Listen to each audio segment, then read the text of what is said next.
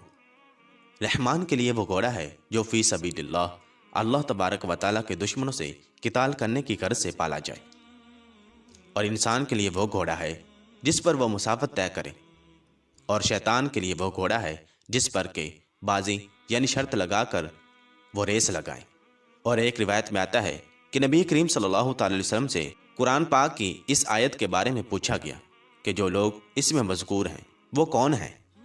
ترجمہ: وہ لوگ جو اللہ تبارک و تعالی کے راستے میں دن رات میں پوشیدہ اور اعلانیہ خرچ کرتے ہیں، پس ان کے لیے ان کے رب کے پاس ان کا اجر ہے، نہ ان پر خوف ہوگا اور نہ وہ غمگین ہوں گے۔ چنانچہ اس آیت کے جواب میں آپ صلی اللہ تعالی علیہ وسلم نے ارشاد فرمایا کہ یہ لوگ اصحاب خیل یعنی گھوڑے والے ہیں۔ پھر آپ صلی اللہ تعالی علیہ وسلم نے فرمایا کہ گھوڑے پر خرچ کرنے والا اس شخص کی طرح ہے کہ جس کے ہاتھ صدقہ بانٹنے کے لیے ہر وقت کھلے رہیں اور کسی بھی وقت بند نہ ہو۔ قیامت کے دن ان گھوڑوں کی لید اور پیشاب سے مشک جیسی خوشبو آئے گی۔ اور حضور اکرم صلی اللہ تعالی علیہ وسلم نے ارشاد فرمایا کہ ملائکہ 3 کھیل کے علاوہ کسی کھیل میں شریک نہیں ہوتے۔ نمبر 1 ایک تو مرد کا اپنی عورت سے کھیلنا، یعنی کہ اس کا دل بہلانے کے لیے اسے ہنسی مذاق کرنا، دوسرا گھوڑے دوڑانا، اور تیسرا تیر بازی کرنا۔ اور گھوڑے دوڑانا شرط لگا کر نہیں ہونا چاہیے، بلکہ مطلقاً گھوڑے کو دوڑانا چاہیے۔ شرط لگا کر یا بازی لگا کر گھوڑے کو دوڑانا جائز نہیں ہے۔ حضرت ابو ایوب انصاری رضی اللہ تعالیٰ عنہ سے منقول ہے کہ ایک اعرابی شخص حضور اکرم صلی اللہ تعالی وسلم کی خدمت میں پہنچا اور عرض کرنے لگا کہ مجھ کو گھوڑوں سے محبت ہے، تو کیا جنت میں بھی گھوڑے ہوں گے؟ حضور اکرم صلی اللہ تعالی علیہ وسلم نے ارشاد فرمایا کہ اگر تو جنت میں داخل ہوا تو تجھ کو وہاں پر پردار یاقوت کے گھوڑے ملیں گے، تو ان پر سوار ہو کر جنت میں جہاں چاہے گا اڑتا پھرے گا۔ معزز دوستو، حضور اکرم صلی اللہ تعالی وسلم کے گھوڑوں کے یہ نام تھے۔ نمبر 1 سکب۔ یہ نام آپ صلی اللہ تعالی وسلم نے اس وجہ سے رکھا تھا کہ وہ گھوڑا پانی کی روح کی طرح تیز چلتا تھا، اور آپ صلی اللہ تعالی وسلم کے ایک گھوڑے کا نام مرتجز تھا، اور یہ نام اس کے خوش آواز ہونے کی بنا پر تھا۔ نمبر 3 آپ علیہ السلام کے ایک گھوڑے کا نام لحیف تھا۔ لحیف کے معنی لپیٹنے اور ڈھانکنے کے آتے ہیں، چنانچہ یہ گھوڑا اپنی تیزی کے سبب راستے کو لپیٹتا تھا، اسی وجہ سے اس کا نام لحیف رکھا گیا۔ نمبر 4 آپ صلی اللہ تعالی وسلم کے ایک گھوڑے کا نام لزاز تھا۔ نمبر 5 ایک کا نام جلاوح تھا۔ نمبر 6 اسی طرح ایک گھوڑے کا نام فرس تھا۔ نمبر 7 آپ صلی اللہ تعالی وسلم کے ایک گھوڑے کا نام ورد تھا۔ اس گھوڑے کو آپ علیہ السلام نے حضرت عمر بن خطاب رضی اللہ تعالیٰ عنہ کو ہبہ فرما دیا تھا، اور اس گھوڑے پر حضرت عمر رضی اللہ تعالیٰ عنہ بوقت جہاد سوار ہوا کرتے تھے، اور یہ وہ گھوڑا تھا جو بہت سستے داموں بکتا ہوا ملا تھا۔ معزز خواتین و حضرات، اسی طرح حضرت سلیمان علیہ السلام کو گھوڑوں سے بہت محبت تھی، چنانچہ ایک دن آپ علیہ السلام نے گھوڑوں کی دوڑ لگائی، اور آپ علیہ السلام ان گھوڑوں کی دوڑ میں مشغول ہو گئے، یہاں تک کہ نماز عصر کا وقت جاتا رہا اور سورج غروب ہو گیا۔ جب آپ علیہ السلام کو بعد میں اس چیز کا پتہ چلا تو آپ علیہ السلام بہت افسردہ ہوئے اور آپ علیہ السلام نے اللہ تبارک و تعالیٰ کے حضور توبہ اور استغفار کیا۔ پھر اس کے بعد آپ علیہ السلام نے یہ حکم ارشاد فرمایا کہ میرے پاس گھوڑوں کو لایا جائے۔ چنانچہ تمام گھوڑوں کو آپ علیہ السلام کی بارگاہ میں حاضر کیا گیا۔ آپ علیہ السلام نے ان کی پشت پر ہاتھ پھیرتے ہوئے ان کو ہمیشہ ہمیشہ کے لیے اللہ تبارک و تعالیٰ کی رضا کے لیے آزاد کر دیا۔ چنانچہ آپ علیہ السلام کے اس عمل سے خوش ہو کر اللہ تبارک و تعالیٰ نے ہوا کو آپ علیہ السلام کے تابع کر دیا۔ پھر آپ علیہ السلام اپنے تخت پر سوار ہو کر ہوا میں سیر کیا کرتے تھے، اور جہاں پر آپ علیہ السلام نے جانا ہوا کرتا تھا وہ ہوا بہت تیزی کے ساتھ آپ علیہ السلام کو وہاں پر پہنچا دیا کرتی تھی۔ اور اسی واقعہ کے ضمن میں حضور اکرم صلی اللہ تعالی علیہ وسلم نے ارشاد فرماتے ہیں کہ جو کوئی شخص اللہ تبارک و تعالیٰ کی رضا کے لیے کسی چیز کو ترک کر دیتا ہے تو اللہ تبارک و تعالیٰ اس سے بڑھ کر اور بہتر چیز اس شخص کو عطا فرما دیتا ہے۔ معزز دوستو، گھوڑے کا شرعی حکم یہ ہے کہ گھوڑے کو کھانا مکروہ ہے، کیونکہ یہ ایک جنگی ہتھیار ہے۔ اسی وجہ سے گھوڑے کو کھانا مکروہ قرار دیا گیا ہے۔ اللہ تبارک و تعالیٰ سے دعا ہے کہ اللہ تبارک و تعالیٰ ہمیں ہر جاندار کے ساتھ محبت کرنے اور اس پر رحم کرنے کی توفیق عطا فرمائے، اور ہمیں ہر وقت جہاد کے لیے تیار رہنے کی توفیق عطا فرمائے، اور کفار کے خلاف جہاد کرنے کی تمام امت مسلمہ کو توفیق عطا فرمائے، اور تمام امت محمدیہ کو اتحاد و اتفاق نصیب فرمائے، اور کفار کے خلاف جہاد کرنے کی توفیق عطا فرمائے۔ آمین بجاہ النبی الامین صلی اللہ تعالی علیہ وسلم۔